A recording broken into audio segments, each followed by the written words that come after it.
সলিহাত ওয়া আমিলুস সলিহাত, যারা আমলে সলেহ করবে তারাও ওই ক্ষতিগ্রস্তর কাতারে অন্তর্ভুক্ত নয়।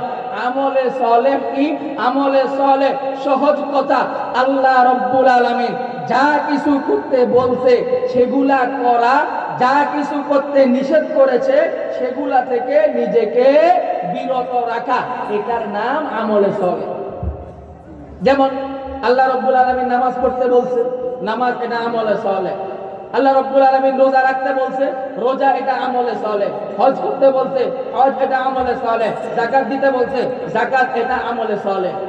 হ্যাঁ, যত কিছু আল্লাহ করতে বলতে এগুলা করা, আর যা কিছু আল্লাহ রাব্বুল আলামিন করতে নিষেধ করছে ওগুলা থেকে নিজেকে বিরত রাখা। নিজেকে কি রাখা? বিরত রাখা। মিথ্যা বলা আল্লাহ রাব্বুল আলামিন নিষেধ করছে, মিথ্যা থেকে নিজেকে বিরত রাখা। আল্লাহ রাব্বুল আলামিন সুদ খাইতে নিষেধ করছে, সুদ থেকে নিজেকে বিরত রাখা। ঘুষ খাইতে নিষেধ করছে, ঘুষ থেকে নিজেকে বিরত রাখা। সন্ত্রাসী করতে নিষেধ করছে, সন্ত্রাসী থেকে নিজেকে বিরত রাখা। চাঁদাবাজি করতে নিষেধ করছে, চাঁদাবাজি থেকে নিজেকে বিরত রাখা। অন্যের উপর জুলুম করা থেকে আল্লাহ নিষেধ করছে, জুলুম করা থেকে নিজেকে বিরত রাখা। মিথ্যা বলতে নিষেধ করছে, মিথ্যা থেকে নিজেকে বিরত রাখা। আরেকজনের গীবত করতে নিষেধ করছে, গীবত থেকে নিজেকে বিরত রাখা। আরেকজনের সমালোচনা করতে নিষেধ করছে, এগুলা থেকে নিজেকে বিরত রাখা। বেপরদা আল্লাহ রাব্বুল আলামিন বেপরদায় চলতে নিষেধ করছে, বেপরদা থেকে নিজেকে বাঁচিয়ে রাখা, পর্দা সহিত চলা। এইভাবে আল্লাহ রাব্বুল আলামিন যা কিছু করতে বলছে এগুলাকে করা, আর যা কিছু করতে নিষেধ করছে সেগুলাকে করা। যে এটা করতে পারছে সে আমলে সলেহ করছে।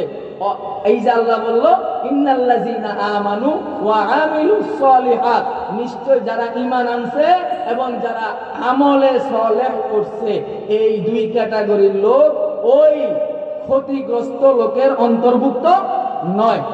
আমরা কি সবাই এই প্রথম পরের দুইটায় পরে যাচ্ছি, এই দুইটা সিফাত অর্জন করতে রাজি আছি?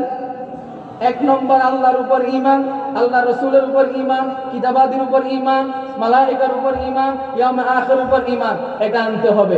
দুই নম্বর আমলে সালেহ করতে হবে, যা কিছু করতে আল্লাহ বলছে তা করতে হবে। ইনসাফ কায়েমের কথা আল্লাহ বলছে, আমাদেরকে ইনসাফ কায়েম করতে হবে। যা কিছু করতে আল্লাহ নিষেধ করছে সেগুলা থেকে নিজেকে বিরত রাখতে হবে। জুলুম করতে আল্লাহ নিষেধ করছে, জুলুম থেকে নিজেকে বিরত রাখতে হবে। হ্যাঁ, রব্বুল আলামিনের প্রত্যেকটা হুকুম মানা আমাদের জন্য জরুরি। এক একটা নিয়ে যদি আলোচনা করতে যাই লম্বা সময় প্রয়োজন। এত লম্বা সময় তো আমার হাতেও নাই, গলায়ও কুলাইব না। অলরেডি এক জায়গায় মাগরিবের পরে কইরা আসছে, আমার গলায়ও করবো না। আবার শেখ হারুন সাহেব চলে আসবে, হুজুর আসার পরে হুজুর এখানে বয়ান করে আবার আরেক জায়গায় যাবে, তাহলে আমার সময় একেবারেই কম। আমি একটা বিষয় নিয়ে আপনাদের সামনে একেবারে সংক্ষেপে কয়েকটা কথা বলি। রব্বুল আলামিন যেই কাজগুলো আমাদেরকে করতে নিষেধ করছে, এই কাজগুলোর মধ্যে একটা কাজের নাম জুলুম। কি? সবাই বলেন কি? জুলুম থেকে মানুষকে বিরত থাকার জন্য কোরআনুল কারীমের জায়গায় জায়গায় বলা হয়েছে জুলুমের পথে হাঁটিও না, জুলুম করিও না, জুলুমকারীকে আল্লাহ পছন্দ করেন না। এক এক জায়গার মধ্যে এক এক রকমের মধ্যে জালেমের অন্তর্ভুক্ত হইও না। এক এক জায়গায় কোরআনুল কারীমের বারবার জুলুম থেকে মানুষকে বিরত থাকার কথা বলছে। এরপরেও দেখা যায় সমাজের মধ্যে মানুষ একটু ক্ষমতা পাইলে, একটু অর্থশালী হইলে, একটু শক্তিশালী হলে দুর্বল যারা আছে দুর্বলদের উপর জুলুম শুরু করে দেয়।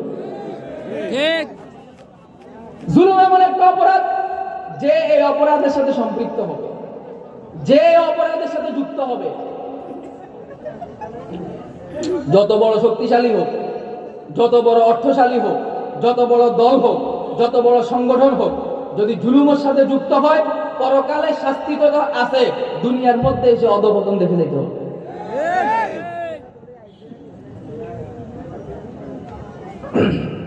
আপনি ইতিহাস দেখেন, কোরআনুল কারীমের মধ্যে আসছে ফেরাউনের ইতিহাস।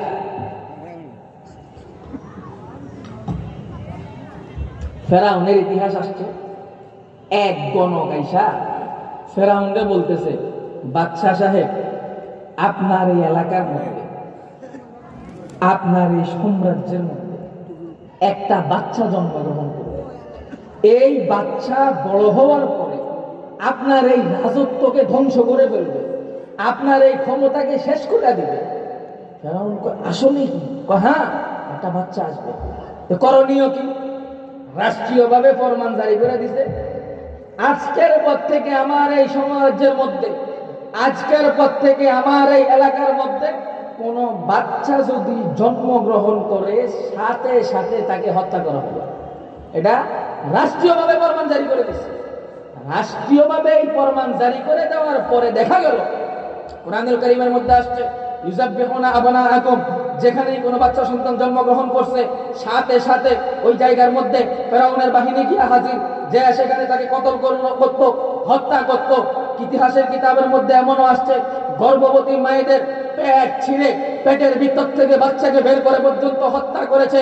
হাজার হাজার বাচ্চাকে হত্যা করেছিল শুধুমাত্র হযরত মূসা আলাইহিস সালাতু ওয়াস সালামের আগমনকে ঠিক দেখানোর জন্য। আমি আপনাদেরকে জিজ্ঞেস করতে চাই, যেই বাচ্চা হযরত মূসা আলাইহিস সালাতু ওয়াস সালামের আগমন ঠেকানোর জন্য ফেরাউন হাজার হাজার বাচ্চাকে হত্যা করেছিল, কি বলেন মূসা আলাইহিস সালাতু ওয়াস সালামের আগমন ঠেকাইতে পারছে? ঠেকাইতে পারছে? ঠেকাইতে পারে নাই। মূসা আলাইহিস সালাতু ওয়াস সালাম দুনিয়ার বুকে চলে আসতেন। মূসা আলাইহিস সালাতু ওয়াস সালামের আম্মা পেরেশান হয়ে গেল, টেনশনে পড়ে গেল, সিজদার মধ্যে পড়ে গেল। হায় রে, আমার এই বাচ্চা তো দুনিয়াতে চলে আসতো, ফেরাউন যদি এই সংবাদ পায়, ফেরাউনের কানে যদি এই খবর যায়, তাহলে তো আমার এই বাচ্চাকে সাথে সাথে হত্যা করবে, সৈন্যবাহিনী চলে আসবে, গ্রেফতার করে নিয়ে যাবে, হত্যা করে ফেলবে। সিজদার মধ্যে যাইতেছে, গিয়া কান্না করতেছে, হঠাৎ করে গায়েব থেকে আওয়াজ আসতো, টেনশন করার কিছু নাই, একটা কাঠের বাক্স বানাও, বাক্সের মধ্যে তোমার এই বাচ্চাকে রাখো, রাখার পরে এটাকে নিয়ে সমুদ্রের মধ্যে ছাইরা দাও। যেমনি আওয়াজ আসছে তেমনি হযরত মূসা আলাইহিস সালাতু ওয়াস সালামের আম্মা সিজদা থেকে উঠে একটা কাঠের বাক্স বানালো, কাঠের বাক্সের মধ্যে মূসা আলাইহিস সালাতু ওয়াস সালামকে রেখে সমুদ্রের মধ্যে ভাসায় দিল। আর মূসা আলাইহিস সালাতু ওয়াস সালামের বড় বোনকে বলল, যাও যাইয়া একটু সমুদ্রের পারে পারে যাও, যাইয়া দেখো তোমার বাইরে তো সমুদ্রের মধ্যে ভাসায়া দিছি, পানির স্রোতে বাইসা বাইসা কোন দিকে যাইতেছে একটু ভালোভাবে খেয়াল রাখো। মূসা আলাইহিস সালাতু ওয়াস সালামের বোন সমুদ্রের পাড় দিয়ে হাঁটতেছে আর দেখতেছে পানির স্রোতে ওই বাক্সটা যাইতেছে। হঠাৎ করে একটা ঘাটের মধ্যে দেখে ফেরাউনের স্ত্রী সেখানে গোসল করতেছে। আস্তে কইরা এই বাক্সটা ওই ঘাট পর্যন্ত গিয়া থাইমা গেল, আর সামনের দিকে যায় না। ফেরাউনের স্ত্রী এই বাক্সটা দেইখা সেবিকা যারা ছিল, গোলাম যারা ছিল, তাদেরকে বলল, দেখি একটু নাও, বাক্সটা খুব সুন্দর দেখা যাইতেছে, ভিতরে কি আছে একটু দেখি। বাক্সটা যখন সামনে আনলো, খুললো, খোলার পরে দেখে সুন্দর একটা ফুটফুটে বাচ্চা। আমাদের সমাজে একটা কথা আছে, যেখানে বাঘের ভয় সেখানে রাইখোয়ার। যেই ফেরাউন থেকে বাঁচার জন্য এত রকমের কাহিনী, শেষ পর্যন্ত যেই ঘাটের মধ্যে ফেরাউনের স্ত্রী গোসল করে ওই ঘাটের মধ্যে যাইয়া এটা দাঁড়ায় গেল। এখন ফেরাউনের বিবি আবার ছিল নিঃসন্তান, কোনো সন্তান আদি ছিল না। এই বাচ্চাটারে দেখে খুশি হয়ে গেল, সুন্দর করে উঠাইয়া স্বামীর কাছে গেছে, যে একটা বাচ্চা সাহেব, আপনার তো অনেকদিন পর্যন্ত আপনার সাথে ঘর করতেছি, অনেকদিন পর্যন্ত আপনার সাথে সংসার করতেছি, আমাদের তো ঘরের মধ্যে কোনো ছেলে সন্তান মেয়ে সন্তান কোনোটাই নাই, বাচ্চা কাচ্চা কিছু আমাদের এখনো হয় নাই। আপনি যদি পারমিশন দেন, আপনি যদি অনুমতি দেন, আজকে আমি গোসল করতে গিয়া সমুদ্রের পাড়ের মধ্যে একটা বাচ্চা পাইলাম, আপনি যদি পারমিশন আর অনুমোদন দেন, তাহলে এই বাচ্চাটাকে আমি লালন পালন করতে চাই। এবার জামাইয়েরা অন্যকিন জাতা বউয়ের কথা সাধারণত ফালাইতে পারে না, এটা যত বড় মৌলবীও আর যত বড় বাচ্চা হোক মোটামুটি কাছাকাছি, বউয়ের কথা সহজে কি করতে পারে না, ফালাইতে পারে না। তো এখন বাচ্চা ফেরাউন বউর কাছে পরাজিত হইছে, পারমিশন দিয়ে দিছে, ঠিক আছে লালন পালন করো। তো দেখা গেল যে ফেরাউন হাজার হাজার বাচ্চাকে হত্যা করছে মূসা আলাইহিস সালাতু ওয়াস সালামের আগমন ঠেকানোর জন্য। আল্লাহর কি লীলা খেলা, আল্লাহ মূসা আলাইহিস সালাতু ওয়াস সালামকে ফেরাউনের ঘরের মধ্যে লালন পালন করছে। বড় হয়ে গেল, নবুয়ত আসলো, দাওয়াত দেওয়া শুরু করলো, লা ইলাহা ইল্লাল্লাহ মূসা কালিমুল্লাহ, লা ইলাহা ইল্লাল্লাহ মূসা কালিমুল্লাহ, লা ইলাহা ইল্লাল্লাহ মূসা কালিমুল্লাহ। একজন দুইজন কইরা এই দাওয়াত পুষতে পুষতে ফেরাউনের কান পর্যন্ত যখন এই দাওয়াত পুষলো, কালিমার দাওয়াত, আল্লাহর উপর ঈমান আনো, লা ইলাহা ইল্লাল্লাহ, আল্লাহ ছাড়া আর কোনো মাবুদ নাই, এটার উপর ঈমান আনো। ফেরাউন কয় কি আমি আবার কোন প্রভুর উপর ঈমান আনবো, আমি আবার কোন ইলাকার উপর ঈমান আনবো, আমি আবার কোন খোদার উপর ঈমান আনবো, আনা রব্বুকুমুল আলা, আমি তো সবচেয়ে বড় প্রভু, আমি তো সবচেয়ে বড় প্রভু, আমি আবার কোন প্রভুর উপর ঈমান আনবো। কে কয়? কি পরিমাণ অহংকার দেখছেন? একে তো করছে জুলুম, হাজার হাজার বাচ্চারা হত্যা করছে, আবার যখন কালিমার দাওয়াত দেওয়া হয়েছে তখন কি কয়? আনা রব্বুকুমুল আলা, আমি তো সবচেয়ে বড় প্রভু, আমি আবার কোন প্রভুর উপর ঈমান আনবো। এই অহংকারী, দাম্ভিকতা আর জুলুম, এই দুইটা অপরাধের কারণে পরিণতি কি হয়েছিল? নদীর মধ্যে, সমুদ্রের মধ্যে, সুইবাতারের মধ্যে হয়েছে। আল্লাহ দেখাইয়া দিছে জুলুম যে করবে আর অহংকার যার মধ্যে থাকবে, অনেক বড় ক্ষমতাশীল হতে পারবা, বাদশা হতে পারবা, কিন্তু সাধারণ তোমারে মারার লাইগা আমার বহু কিছু লাগতো না, সমুদ্রের মধ্যে সমুদ্রের আদেশ করে দিব ডুবাইয়া তোমার মারা সরকার করে ফেলবো। এটা শিক্ষা, এটা শিক্ষা আনেওয়ালা সমস্ত উম্মতের জন্য এটা শিক্ষা। ফেরাউনের এই ঘটনা, কিন্তু আমরা ইতিহাস থেকে শিক্ষা গ্রহণ করি না। আবারও প্রত্যেক যুগে যুগে আমরা ফেরাউনের পথের দিকে পা অগ্রসর করি। ফেরাউন যেই সেই কাজ করার কারণে এমন অধপতন তার হয়েছে, নির্মম পতন তার হয়েছে, স্পষ্ট আমাদের সামনে তার ঘটনা থাকার পরেও যুগে যুগে শাসকরা ওই ফেরাউনের পথের দিকেই কিন্তু হাঁটে। অল্প কয়েকদিন আগে সাম্প্রতিক সময়ে আমাদের দেশ থেকে যারা বিতাড়িত হয়েছিল, পলায়ন করেছিল, তাদের বিগত 16 বছরের হিস্টোরি তালাশ করেন, হাজারো অপরাধ তাদের পাবেন, কিন্তু দুইটা অপরাধ কমন, একটার নাম অহংকার, একটার নাম জুলুম। অহংকার কেমন ছিল? যখন ওই কোন আলোচক ওয়াজ করতে গিয়া, বয়ান করতে গিয়া তাদের অসঙ্গতিগুলো নিয়ে কথা বলতো, তাদের দলের বিরুদ্ধে যদি যাইতো, তাদের নেতা নেত্রীর বিরুদ্ধে যদি কথা যাইতো, সামনে থেকে জামাই কেড়ে নিয়ে যাইতো। বহু আলেম গত 16 বছর পর্যন্ত এমন ছিল, স্টেজে বয়ান করে আর নিরাপদে বাড়ি পর্যন্ত যাইতে পারে নাই, পথে হামলার শিকার হয়েছে। অনেকেই বাড়ি পর্যন্ত যেতে পারে নাই, জেলখানায় যেতে হয়েছে। অহংকারী ভাব তাদের মধ্যে ছিল। আগামী 100 বছর পর্যন্ত আমরাই তো দেশ চালাবো, কে আমাদেরকে সরাবে, কে আমাদেরকে করবে। একবার কয় ভিশন 41, ভিশন 41 নির্বাচনের আগে কয় ভিশন 41, 41 সাল পর্যন্ত আমরা দুশন জেলখানায়, কারাগারে। আমরা চিন্তা করি কয় কি ভিশন 41, 41 পর্যন্ত ক্ষমতা ছাড়তো না, খাইছে আমগো তো আর এখান থেকে বারণ লাগতো না, এখানের মধ্যে কি মরতে হইব। আল্লাহ কয় না ভিশন 41 না, ভিশন 24, ভিশন 24। তাও কেমনে? বড় কোনো কিছু দিয়া না। আল্লাহ রাব্বুল আলামিন নমরুদকে যেরকম ল্যাংড়া মশা দিয়া সাইজ করছে, এদেরকে সাইজ করার জন্য বিএনপির মতো বড় রাজনৈতিক শক্তি ব্যবহার করে নাই, জামাতের মতো বড় রাজনৈতিক শক্তি ব্যবহার করে নাই, হেফাজতের মতো বড় আধ্যাত্মিক শক্তি ব্যবহার করে নাই। সাধারণ স্কুল কলেজের মাদ্রাসার ছোট্ট ছোট্ট বাচ্চাদেরকে দিয়ে সাইজ করা আল্লাহ দেখাইয়া দিছে সত্যি তোমার না, সত্যি আমার। কেন তাদের এই দুরবস্থা? কেন তাদের এই দুরবস্থা? দুইটা অপরাধের কারণে। এক নম্বর অপরাধের নাম অহংকার। কি পরিমাণ অহংকার তাদের ছিল যেটা বললাম। 2 নম্বর অপরাধ জুলুম। জুলুম কেমন করেছিল? ক্ষমতায় আসার পরে 2009 সালে বিডিআর বিদ্রোহের নামে 57 জন সেনাবাহিনীকে হত্যা করেছে। 2013 সালে শাপলা চত্বরে শেখুল ইসলাম আল্লামা আহমদ শফি রহমতুল্লাহ আলাইহি ডাকে সাড়া দিয়ে এদেশের লক্ষ লক্ষ তৌহিদি জনতা যখন ঢাকা শাপলা চত্বরের মধ্যে গিয়েছিল, ওই সময়ের মধ্যে লক্ষ লক্ষ উলামায়ে কেরামের সমাবেশের মধ্যে, লক্ষ লক্ষ উলামায়ে কেরামের সমাবেশের মধ্যে বিদ্যুৎ লাইন বিচ্ছিন্ন করে দিয়ে, লাইট বন্ধ করে দিয়ে, টেলিভিশন চ্যানেলগুলো বন্ধ করে দিয়ে নেককারজনক হামলা চালিয়েছিল। 1,54,000 বুলেট ব্যবহার করে শত শত আলেমকে হত্যা করেছে, শত শত আলেমকে হাফেজে কোরআনকে চিরতরে পঙ্গু করেছে। 2021 সালে মোদী বিরোধী আন্দোলনের সময় 21টি দাদাপ্রাণকে হত্যা করেছে। বিগত 16 বছর পর্যন্ত বিরোধী দলীয় নেতা কর্মী কাউকে গুম করেছে, কাউকে খুন করেছে, কাউকে হত্যা করেছে, কাউকে অন্যায়ভাবে ফাঁসির দড়ির মধ্যে ঝুলিয়েছে।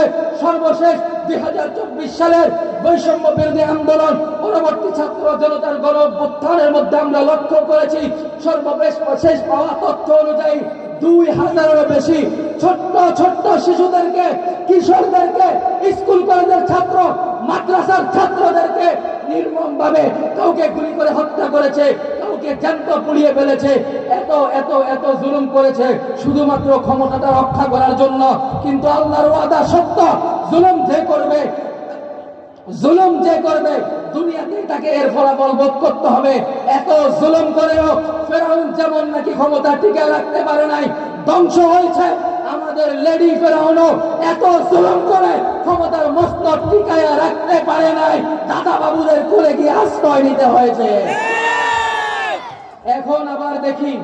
এখন আবার দেখি ওই দেশ থেকে থাইকা আমাদের দেশের বিরুদ্ধে নিয়ে আসেন, ওই দেশের মধ্যে থাইকা আমাদের দেশের বিরুদ্ধে কয়েকদিন পরে ষড়যন্ত্র করে এক এক সময়ে তাদের এক এক দশকদেরকে মাঠে নামায়া দেয় এই দেশের মধ্যে অস্থিতিশীল করার জন্য। একবার আমরা দেখেছি ইসকনকে নামায়া দিছে চট্টগ্রামের আদালত প্রাঙ্গণের মধ্যে। আদালত প্রাঙ্গণ 94% মুসলমানের দেশ এটা। এই দেশের আদালত প্রাঙ্গণে একটা মসজিদের মধ্যে এই উগ্র সাম্প্রদায়িক শক্তি হিন্দুত্ববাদী সংগঠন ইসকন হামলা করেছে। এদেশের একজন আইনজীবীকে, মুসলিম আইনজীবীকে কুপিয়ে তারা হত্যা করেছে। আদালত প্রাঙ্গণে দাঁড়িয়ে জয় শ্রীরামের স্লোগান দিয়েছে। একটা হট্টগোল করে তারা এই দেশের মধ্যে পুনর্বাসন হওয়ার চেষ্টা করেছে। এখন আবার দেখি এক এক সময়ে কখনো ইসকন, কখনো তাদের দোসর যারা সচিবালয় সচিবরা, কখনো আনসার বাহিনী এক এক সময়ে এক এক রূপ নিয়ে দেশের মধ্যে বিশৃঙ্খলা সৃষ্টি করতে চায়। কিন্তু আমাদের কথা পরিষ্কার, বহর রঙ্গে কে খাগি জামামি পোস্ট, বহর রঙ্গে কে খাগি জামামি পোস্ট, মন আন্দাজে কুদতরা মিশন আসম।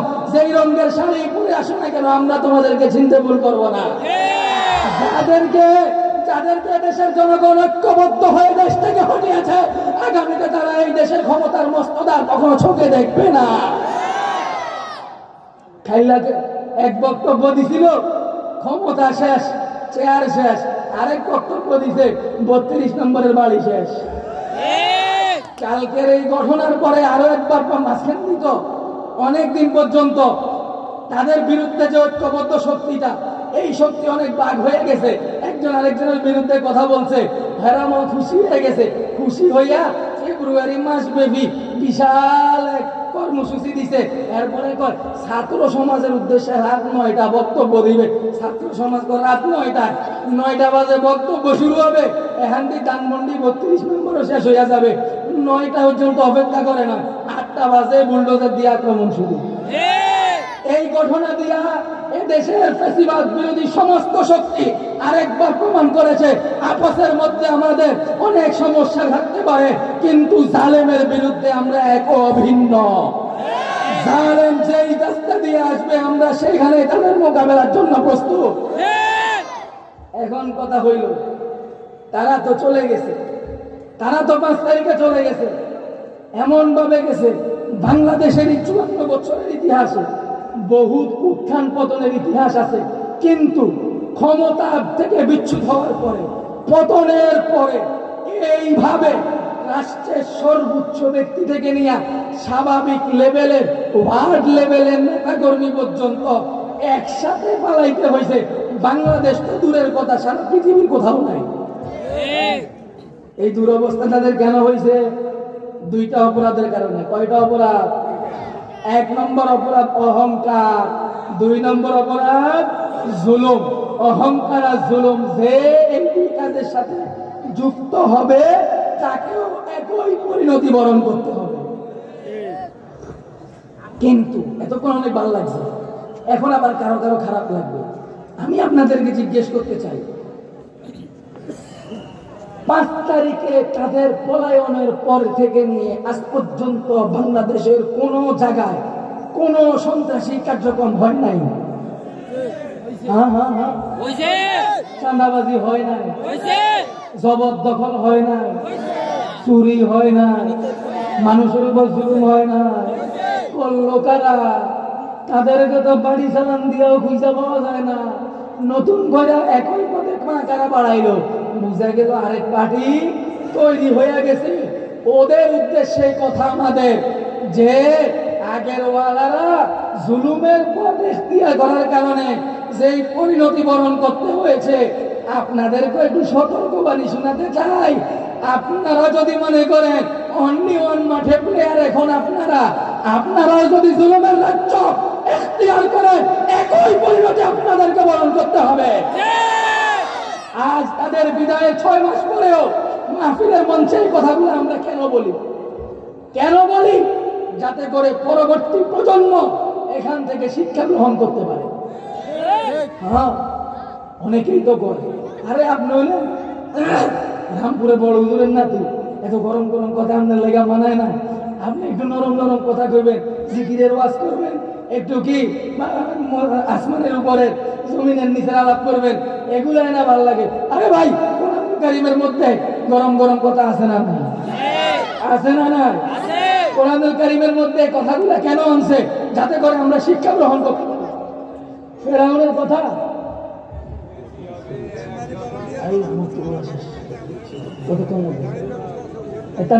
নিয়ে আসতে পারেন, উঠে নিয়ে আসতে পারেন।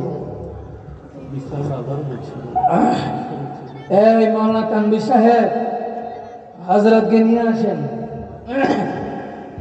হারুন সাহেব চলে আসছে তো, হুজুর আসার পরে আর কথা বলারও অনুচিত। আর গলা তো দেখতেছেন মাশাআল্লাহ কি হালত। তো কেন আমরা এগুলা বলি? যেই কারণে আল্লাহ রাব্বুল আলামিন কোরআনুল কারীমের মধ্যে ফেরাউনের ঘটনাকে বারবার আনছে, সেই একই কারণে আমরা মাঠে ময়দানে এই আওয়ামী ফ্যাসিবাদের জুলুম নির্যাতনার পরিণতির বর্ণনা মাঠে ময়দানে দিই। কি সেটা?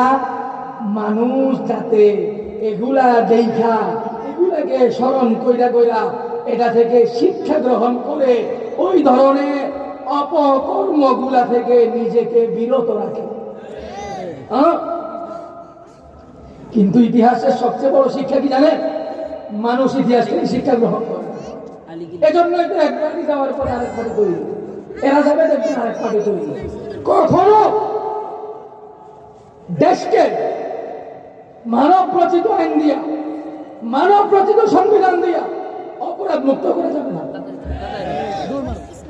বিগত 54 বছরে আমরা সোনার বাংলা দেখছি, সবুজ বাংলা দেখছি, নতুন বাংলা দেখছি, ডিজিটাল বাংলা দেখছি, স্মার্ট বাংলা দেখছি।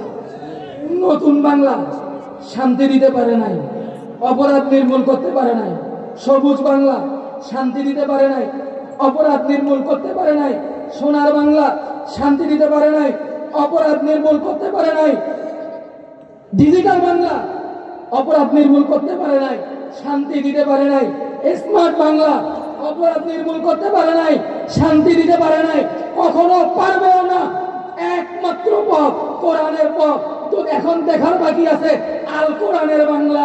আল কোরআনের বাংলা যদি গঠন করতে পারি, অপরাধ মুক্ত দেশ উপহার পাবো আমরা। লাগবে কি? কিসের বাংলা? সবাই বলেন এই আল কোরআনের বাংলার কথা।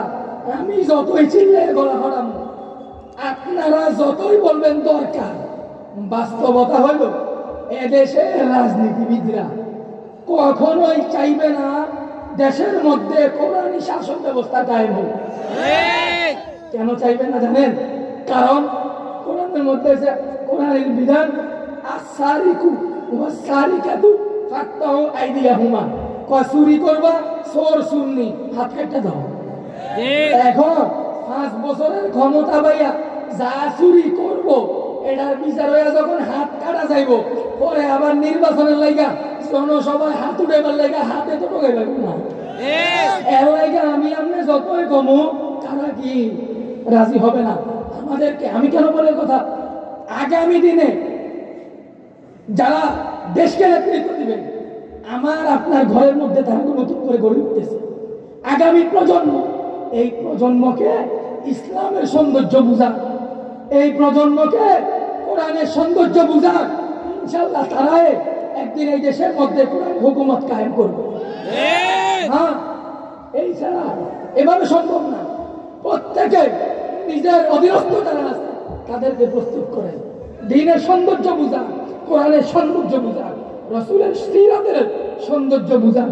যদি বুঝাইতে পারেন ইনশাআল্লাহ এদের দ্বারা কাজ হবে। এখন যারা দেশ চালান আমাদের কোনো আপত্তি নাই। বাংলাদেশে দেশ আওয়ামী লীগ, বিএনপি, জাতীয় পার্টি, এর বাইরে কেউ এখনো চালায় না। আগামীতে হয়তো তারা চালাবে, আমাদের আপত্তি নাই।